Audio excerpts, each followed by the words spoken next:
Tuesday. Hi, friends. Awesome. So, it is not fall. I realize that. But that is what I'm talking about today. And I'm actually going to do the next few Tuesdays surrounding falling, the impact that a fall can have on an individual, and kind of the domino effect that takes place once that happens. And it's usually to no fault of anyone's. Typically it's an accident or something as a trip hazard, or there's many factors that go into why somebody has a fall. But the flip side of that, and seeing as many situations as I have over the years of somebody being perfectly fine and healthy, having a fall, ending up in rehab, and then that domino effect of being maybe a little bit weaker than they were initially, not able to rehab back to their best self, and then it's just kind of a decline that happens rapidly after that.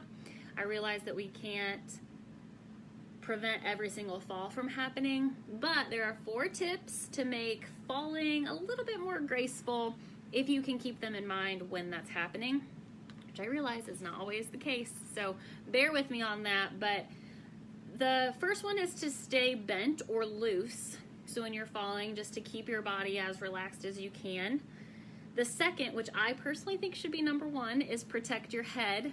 So whether that's with your hands or pulling your chest up under your chin and your chin down to your neck, just kind of protecting that back part of your head. And then the third one is to land on the meat. So it's talking about your muscles or any fatty tissue that you have versus falling on your bones.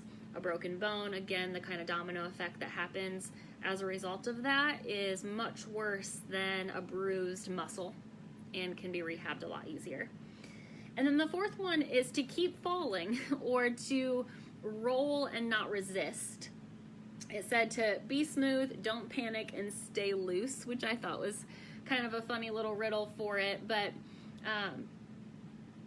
James, my boyfriend, actually recently had a fall at work. He's fine, all is okay, but he even mentioned that the front of his throat and the front of his neck felt tight and pressure from falling backwards, because you are trying to protect your head and you use those muscles to get really tight and protect you. But then in reality, it almost felt like a whiplash type of experience because of that tightness in the front of the throat and the neck. So really trying to be mindful if you trip or if you fall.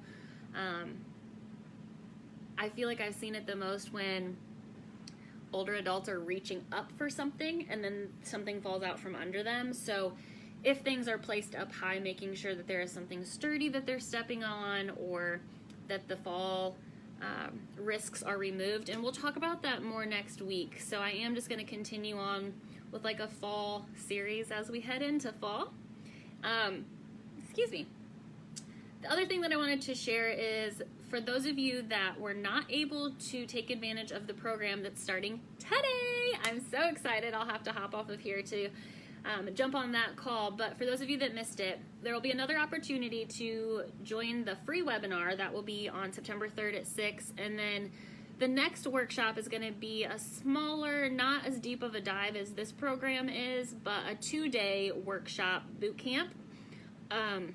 Excuse me. So if that's something that you're interested in, I would love to talk more about it, and we'll share the links in the comments below. So I'm going to recap those 4 fall tips for you real quick, and then I will see you soon.